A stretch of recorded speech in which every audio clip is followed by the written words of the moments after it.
Welcome back to Fight Talk MMA.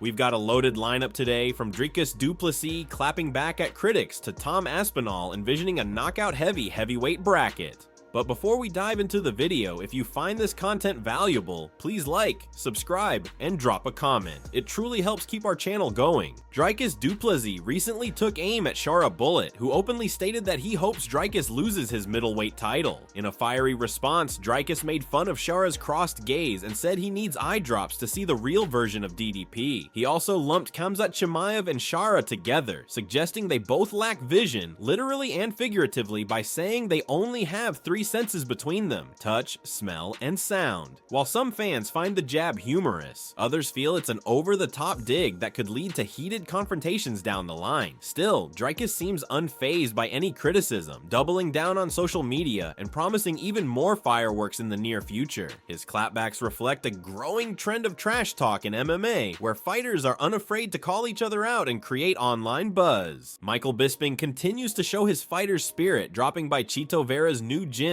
to train and spar lightly with his former rival, Luke Rockhold. Despite having faced each other in high-stakes bouts, these two MMA veterans displayed mutual respect, even joking around during training sessions. In social media posts, Bisping mentioned feeling alive again after some light sparring, while Rockhold praised him for his unwavering toughness and drive. This reunion underscores the camaraderie that can form between fighters once their official rivalries are behind them. Both seem to appreciate the chance to sharpen their skills in a more relaxed setting without the pressure of an imminent fight.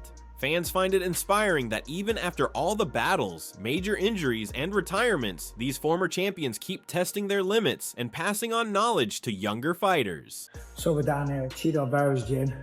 Rockhold is sparring Antonio Tricoli. I'm supposed to be cornering Rockhold. I don't think he needs any help from me right now. Chito, what's the gym called? There's no name. Cheetos. Cheetos place. Cheetos. Paddy Pimblett sparked curiosity at the UFC London weigh-ins when he approached Ilia Topuria for a fist bump. According to Paddy, the two shared a quick laugh and a silent understanding, prompting the friendly gesture. Observers were initially confused, expecting more tension between the pair due to their prior back-and-forth exchanges. Instead, Paddy explained that Ilia had looked at him in a way that seemed to break the ice, so he responded with humor. This moment highlights how not every interaction between rivals needs to be fueled by animosity. Sometimes fighters prefer levity over trash talk, especially if they respect each other's skills and are simply focused on performing at their best. Fans remain divided. Some see it as sportsmanship, while others suspect mind games, but it's clear that Paddy enjoys keeping everyone guessing. I was staring at him over there, and he looked at me and went, "What's all that?" Quite funny. As Ilia walked across here, he looked at me. I was looking at him, and he done that. And then obviously on stage, as I walked past him, we both just like laughed and looked at each other. I thought it'd be quite funny to just go, and he went like that on me hand, and like high-fived it. We mightn't like each other, but have a little laugh. Daniel Cormier chimed in on Ilia Topuria's bold claim that both Islam Makhachev and Charles Oliveira fear him. According to DC, there's no room for fear at the elite level of MMA, citing how these athletes are trained to fight the best without hesitation. As a friend of Makhachev, Cormier vouches for Islam's calm confidence, emphasizing he's not scared of anyone and simply plans his career meticulously. DC also argued that proven contenders like Justin Gaethje, Dustin Poirier, and Michael Chandler never back down, as they're all hungry for opportunities that align with their title ambitions. Essentially, Cormier believes Ilia is calling out big names to accelerate his rise, not because his targets are genuinely afraid. While Topuria's comments generate buzz, most fans agree that at this level, top fighters only focus on timing and matchups, not fear. A lively debate broke out between Terence Crawford and Kamaru Usman over fighter pay, especially the difference between boxing purses and UFC contracts. Usman acknowledged that entry-level UFC fighters often start at $10,000 to show and $10,000 to win. Meanwhile, Crawford argued that across the board, boxing salaries can be much higher, even when you factor in undercard fighters who earn modest purses. He pointed out that once a boxer reaches the big leagues, signing bonuses and high-stakes matchups can lead to seven-figure paydays. Usman countered that making it to the UFC itself is a huge milestone, equating it to being in the Premier League of MMA. Ultimately, both acknowledged acknowledged there's a significant gap in pay structure, with Crawford suggesting that elite boxers often earn more than MMA champs. Despite the debate, they agreed that performance, fan demand, and star power largely dictate each athlete's paycheck. Boxers get paid more than MMA as a whole. Like, it's no comparison. You know, that's why if you notice, you see a lot of top. No. At the top. As a whole.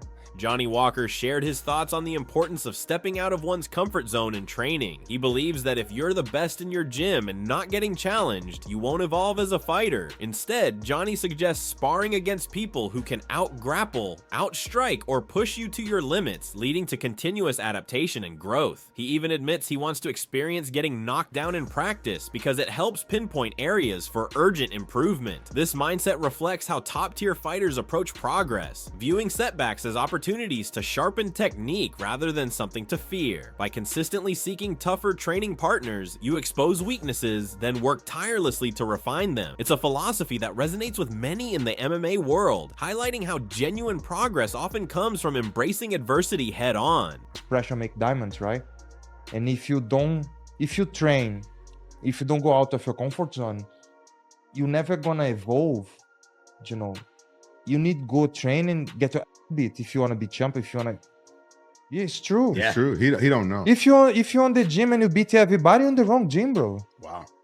Renato Moicano has high praise for Gilbert Burns, who is set to face Michael Morales at what's being referenced as UFC 315 on May 10th. Despite Burns' long list of achievements and tough scraps, including a barn burner with Khamzat Shara, Moicano believes he'll still enter the bout as an underdog.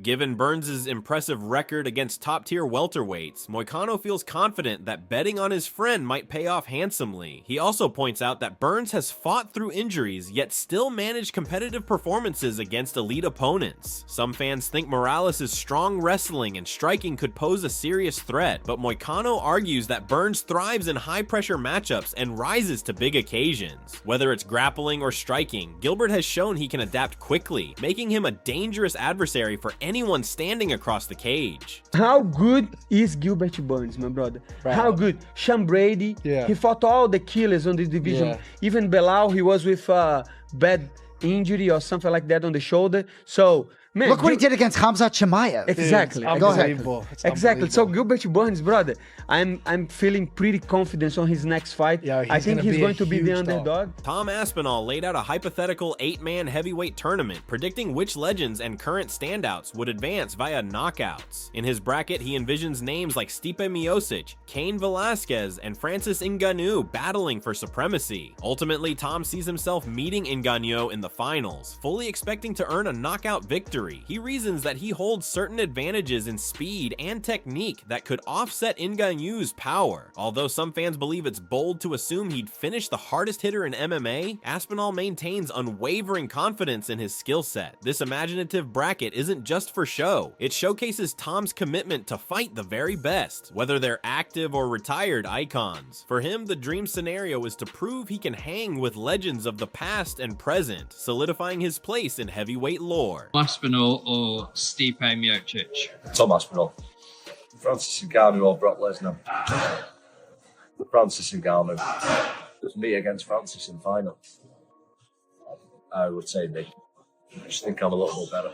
Joe Pyfer had to pull out last minute from his fight against Kelvin Gastelum, slated for UFC Mexico due to illness. On social media, Pyfer expressed deep disappointment, saying his heart is broken over missing the opportunity. He attributed the sickness to travel outside the United States, vowing never again to take such risks close to fight weak. Fans sympathized, acknowledging how catching any bug or virus before a major event can derail months of hard training. While many hope the matchup can be rebooked soon, neither fighter has announced an alternative date. Gastelum appears eager to compete as soon as possible, although no official rescheduling has been made. The unfortunate cancellation reminds everyone that even top-tier athletes are susceptible to sudden health issues, and the unpredictability of MMA can strike at any moment. Both fighters have promised to keep fans updated on their next moves. Thank you for watching. Make sure to stay tuned for more updates on your favorite fighters, and we appreciate every bit of your support.